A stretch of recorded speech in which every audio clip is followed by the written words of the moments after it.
हो गया ना।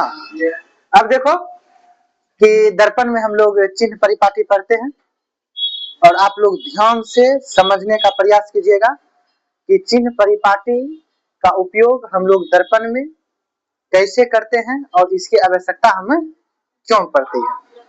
तो सबसे पहले जो है दर्पण में इसकी जो आवश्यकता है दूरी ज्ञात करने के लिए, और दूरी किस डायरेक्शन में है, कौन सा अक्ष में है, ऊपर बन रहा है नीचे बन रहा है। कहने का मतलब है कि प्रधान अक्ष के ऊपर बन रहा है या प्रधान अक्ष के नीचे, और दूरी धनात्मक होगी ऋणात्मक होगी या जिस साइड में होगा उस आधार पर हम लोग चिन्ह परिपाटी का प्रयोग करने का क्या करेंगे, प्रयास करेंगे। तो अब देखिए कि सबसे पहले एक्स वाई, एक्स डैश और वाई डैश, ये हमारे पास 4 गो अक्ष है। और इसमें जो है अब देखिए जैसे हमें पता है कि ये वाला जो है ये मूल बिंदु है और जिसका नियामक क्या होता है 0 0। और जब हम देखते हैं तो ये वाला जो डायरेक्शन है ये क्या होता है पॉजिटिव, और ये भी क्या होता है पॉजिटिव होता है। जबकि इसका अपोजिट डायरेक्शन में मापा गया दूरी इस साइड में क्या होगा निगेटिव, और इस दूरी भी क्या हो जाएगा निगेटिव होगा। अब देखिए कि सबसे पहले ये है कि अब जो है कोई भी दूरी जो है दूरी मापने के लिए पूरे ग्राफ को 4 पार्ट में डिवाइड करते हैं। कितने पार्ट में डिवाइड करते हैं 4 पार्ट में, जो कि पहला जो पार्ट है यह एक्स जो पॉजिटिव है और वाई जो क्या है पॉजिटिव है। तो इस आधार पर मापते हैं। तो ये हो गया एक्स और वाई। ग्राफ में 2 बिंदु से मापा जाता है एक्स और वाई, तो ये हो जाएगा। तो अब देखिए एक्स क्या है प्लस और वाई क्या है प्लस, तो इस अक्ष में दूरी मापी जाएगी वो सभी क्या होगा प्लस होगा, पॉजिटिव होगा। क्या होगा पॉजिटिव। कहने का मतलब है कि अगर एक्स के समरूप मापी गई दूरियां वो क्या होगा प्लस, और वाई के समरूप मापी गई दूरियां वो भी क्या हो जाएगा प्लस। इसमें कोई प्रकार का दिक्कत। और जब नाम रखते हैं तो ये चतुर्थांश पहला होगा। कौन सा चतुर्थांश पहला। अब देखिए ये जो चतुर्थांश है ये एंटी क्लॉकवाइज घड़ी के विपरीत दिशा में कार्य करता है, और इस आधार पर ये दूसरा हो गया। ये कौन सा हो गया दूसरा। और जब ये दूसरा होगा तो पहले क्या होगा एक्स उसके बाद वाई। तो इस अक्ष में एक्स के समरूप मापी गई दूरियां क्या हो जाएगा माइनस, तो एक्स क्या हो जाएगा माइनस, और जबकि वाई क्या हो जाएगा प्लस।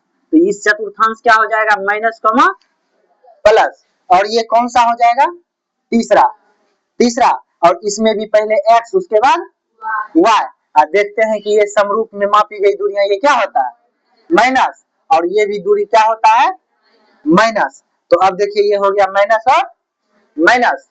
और यहाँ पर ये जो चौथा है ये चौथा ये इसमें पहले एक्स उसके बाद वाई।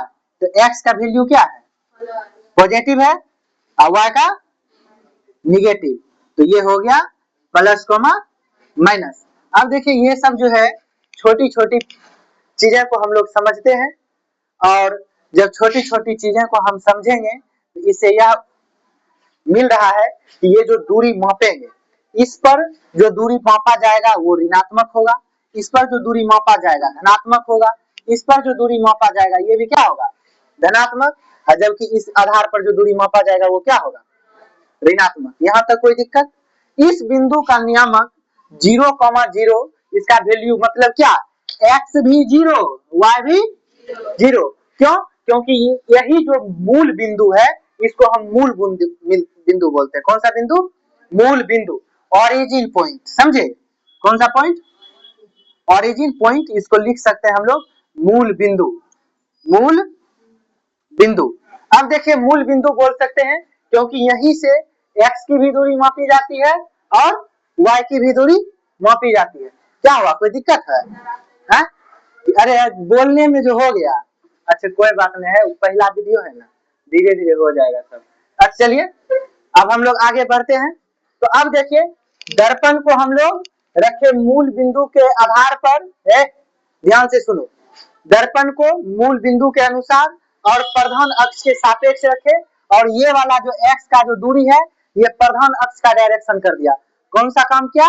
प्रधान अक्ष के तरह काम किया। तो ये जो सीपी है, मतलब ये सी वक्रता केंद्र और पी क्या है? ध्रुव है, पोल, और ये जो एफ है यहां से जो है ये एफ हो गया मुख्य फोकस, और जबकि पोल और एफ के बीच की मापी गई दूरी क्या होता है? फोकस दूरी। कोई दिक्कत इसमें? अब देखिए कि ये जो है ये हमारा हो गया यहां से यहां ए और ए डैश नाम का कोई ऑब्जेक्ट है। ए और ए डैश नाम का क्या है? ऑब्जेक्ट।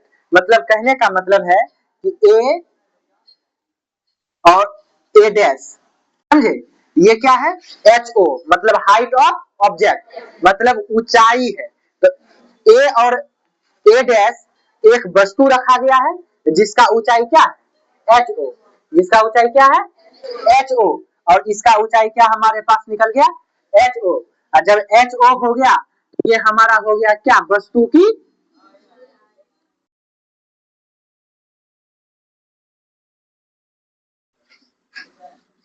वस्तु की ऊंचाई।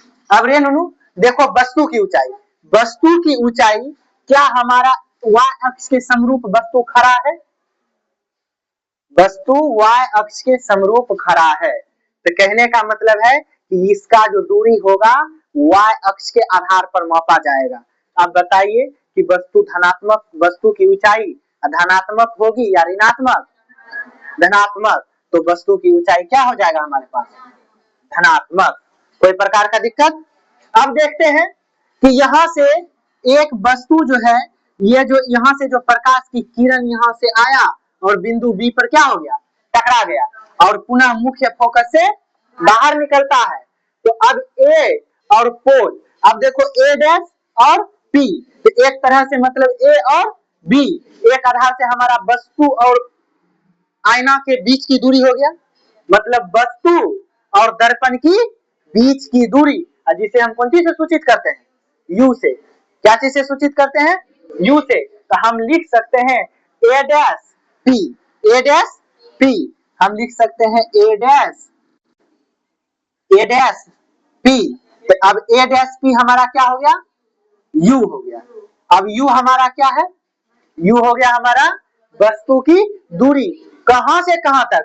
दर्पण से वस्तु की दूरी। जब दर्पण से वस्तु की दूरी नूनू निकालते हैं तो ये क्या हो जाएगा हमारा? हाँ, माइनस। क्यों माइनस होगा? क्योंकि यह देखिए, यह एक जो है क्षैतिज अक्ष के अनुसार मापा रहा है।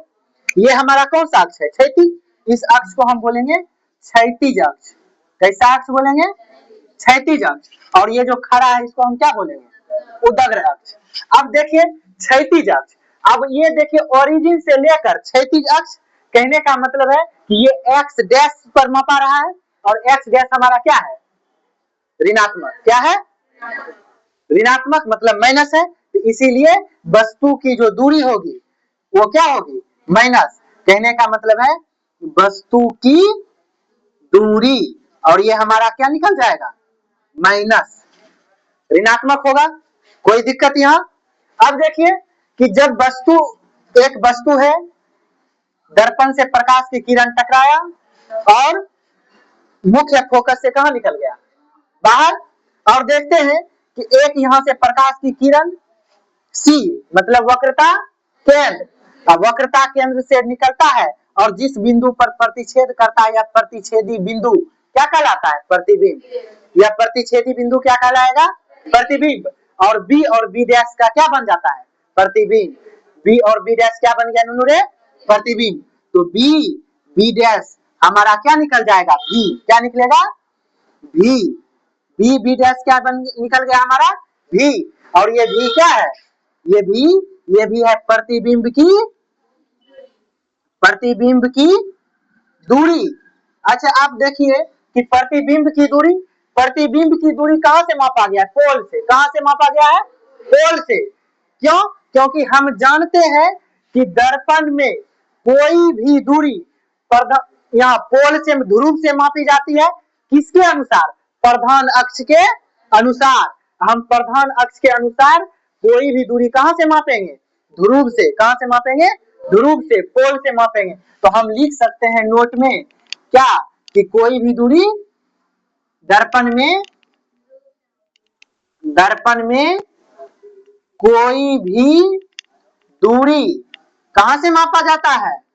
ध्रुव से मापा जाता है। ध्रुव से मापा जाता है। ये वाला क्वेश्चन बहुत बार पूछा गया है बिहार बोर्ड में कि बताइए कि दर्पण में कोई भी दूरी कहां से मापा जाता है? ध्रुव से। कहां से मापा जाएगा? ध्रुव से। कोई प्रकार का दिक्कत यहाँ तक? अब देखिए हमको कोई भी दूरी जब भी मापना है कहां से मापेंगे हम? ध्रुव से। कहां से मापेंगे? ध्रुव से। अब देखिए ये जो हमारा जो भी है, क्या हमारा ध्रुव ये अक्ष क्षैतिज अक्ष के अनुसार आ रहा है? जब क्षैतिज अक्ष के अनुसार आ रहा है तो बताइए कि मूल बिंदु एक्स डैश, ये इसके बीच की दूरी जो भी होगा धनात्मक होगा या ऋणात्मक? ऋणात्मक। इसीलिए प्रतिबिंब की दूरी भी क्या हो जाएगा? इसीलिए प्रतिबिंब की दूरी हमारा क्या हो जाएगा? ऋणात्मक होगा। कोई प्रकार का दिक्कत? अब देखिए कि अब मुख्य फोकस और पोल के बीच की दूरी क्या होता है? फोकस दूरी। क्या होता है? फोकस दूरी। और फोकस दूरी भी हम देख रहे हैं कि यह एक्स डैश और पी के समरूप में यह क्षैतिज अक्ष के अनुसार से मापा जाएगा। जब यह मापा जाएगा तो यह फोकस दूरी भी क्या हो जाएगा? ऋणात्मक। तो एफ हो गया हमारा एफ। तो यहाँ पर हम कह सकते हैं क्या?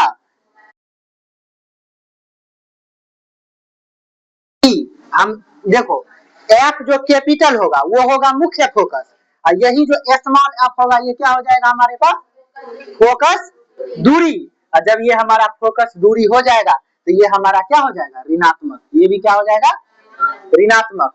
कोई प्रकार का दिक्कत यहाँ तक?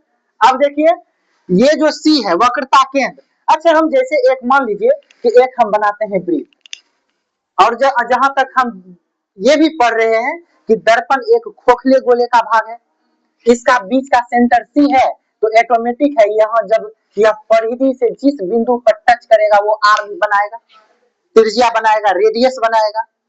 जब ये आर है तो ये यहाँ से यहाँ तक क्या हो गया हमारा? आर।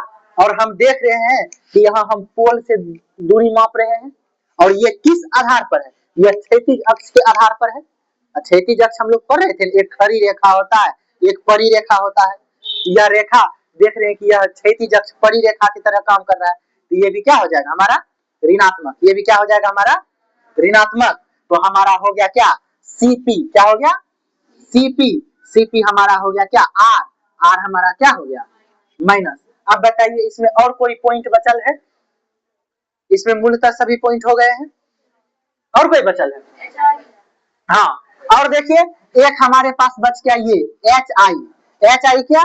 तो एच आई कहने का मतलब है कि बी बी डैश, जहां पर हम ऐसे बी बी डैश मापे हैं, यहाँ हो जाएगा बीपी। ये क्या हो जाएगा रेनू? बीपी। ये हो गया एच आई मतलब बी बी डैश क्या? Height of image. क्या हो जाएगा? हाइट ऑफ इमेज, प्रतिबिंब की ऊंचाई।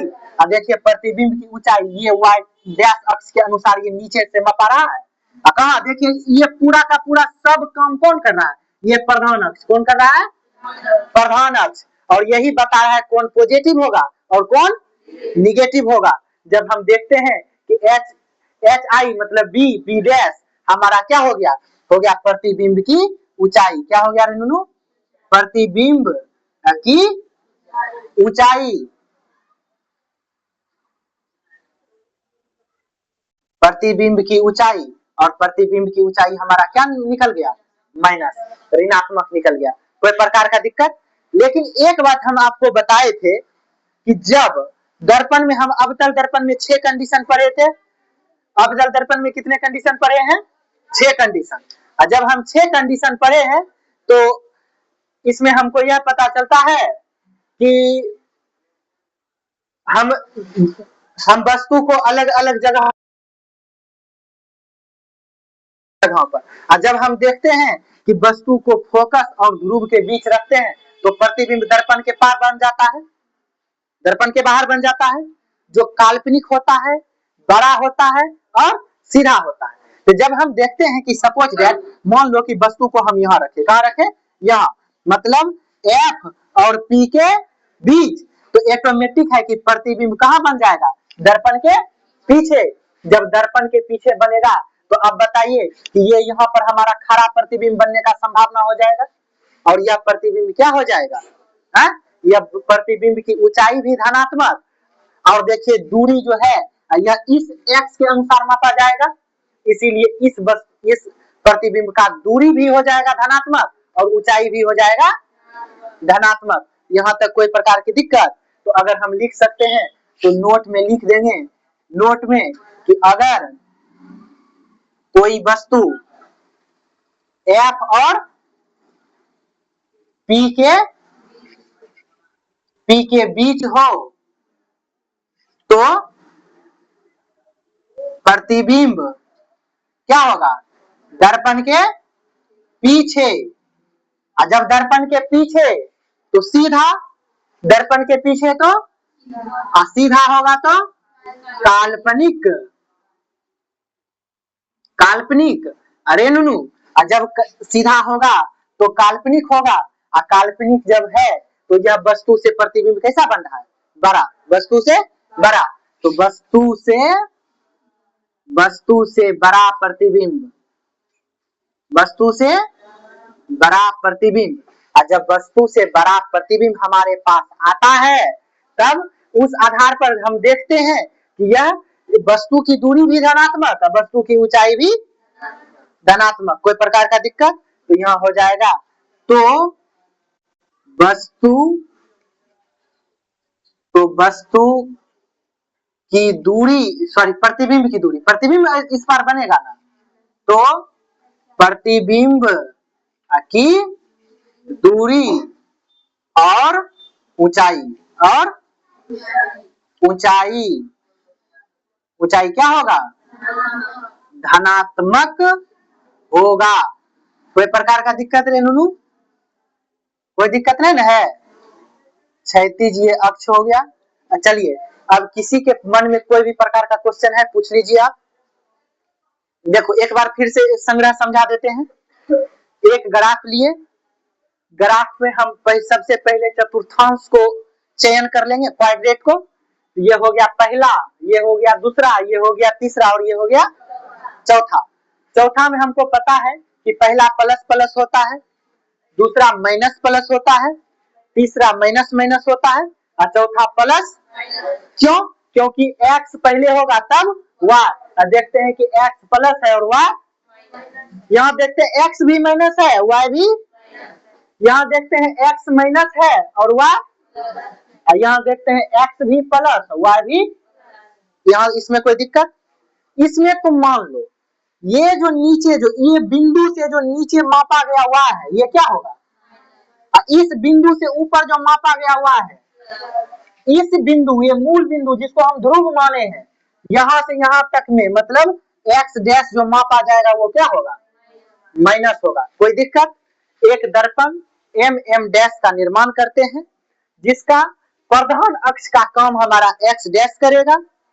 यहाँ a और a डैश नाम का कोई एक वस्तु है जिसका प्रतिबिंब b डैश बन जाता है, जिसमें a से किरण b बिंदु पर टकराकर मुख्य फोकस f से कहां निकल जाता है, बाहर निकल जाता है। और दूसरा किरण जो है वक्रता केंद्र C से होते हुए दर्पण में टकराकर कहां निकल जाता है, बाहर। और हमको एक कटता है, एक जो है हम प्रतिबिंब का परिभाषा पढ़े हैं कि जहां प्रकाश की किरण कटती है या काटती हुई प्रतीत होती है, यहाँ देख रहे हैं कि ये साफ साफ काट रही है, और यही क्या कहला जाएगा, प्रतिबिंब। यही क्या कहला जाएगा, प्रतिबिंब। ए डैश वस्तु का प्रतिबिंब बी डैश बन जाता है। वस्तु की ऊंचाई HO और प्रतिबिंब की ऊंचाई HI। ये जो C है, C से लेकर P, कहने का मतलब है कि वक्रता केंद्र से लेकर के P मतलब ध्रुव तक की बीच की दूरी R, मतलब क्या, वक्रता त्रिज्या होता है, जिसको हम लोग देखते हैं कि एक अगर वृत्त का बात करते हैं तो यह हमारा क्या होता है, त्रिज्या होता है। और दर्पण में हमारा होता है वक्रता त्रिज्या।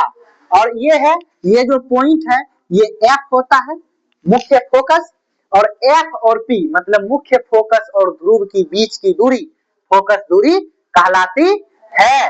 अब देखिए यहाँ पर ये जो है, ये वस्तु की दूरी यहाँ से यहाँ तक मापते हैं यू होता है, जिसके लिए हम ऊपर में रख दिए हैं।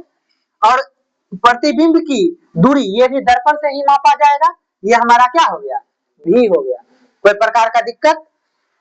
अब देखिए ये जो ऊंचा है, क्या ये y अक्ष के अनुसार ऊंचा है, ऊंचा है y अक्ष के अनुसार, इसीलिए HO हमारा क्या हो जाएगा, प्लस। HO हमारा क्या होगा, प्लस। अब देखिए इसका प्रतिबिंब बना क्या, HI, क्या बना, HI। देखिए ये बिंदु P के द्वारा यहाँ से मिल रहा है, ये नीचे वाला दूरी क्या होगा, माइनस, इसीलिए हमारा HI क्या हो गया, माइनस। कोई प्रकार का दिक्कत? अब देखिए यहां से यहां तक की दूरी u, कहने का मतलब ये देखिए समांतर रेखा है x डैश का, ओरिजिन P और x डैश का ये समांतर रेखा है। और जब ये समांतर रेखा है तो हमारा u कौन सी हो जाएगा, मतलब a से b, कहने का मतलब है a डैश से p। हमारा हो गया वस्तु की दूरी a डैश से p, वस्तु की दूरी u हमारा क्या हो जाता है, माइनस, ऋणात्मक हो जाता है। कोई प्रकार का दिक्कत यहाँ तक? एक दो ऑब्जेक्टिव क्वेश्चन पूछेगा, फिक्स है 100%, इससे 2 ऑब्जेक्टिव क्वेश्चन पूछा जाएगा, ठीक। अब देखिए यहाँ हमारा वस्तु की प्रतिबिंब की दूरी u हो गया, तो ये भी हमारा क्या हो गया, ऋणात्मक, ये भी हमारा क्या हो गया, ऋणात्मक। क्या हो गया हमारा bp हमारा क्या है, v है, जो कि हमारा क्या हो गया, ऋणात्मक। यहाँ r हमारा ऋणात्मक है, हमारा f भी क्या हो गया, ऋणात्मक हो गया। रेणु में यहाँ तक कोई दिक्कत? चलिए अब बंद कर दीजिए वीडियो को।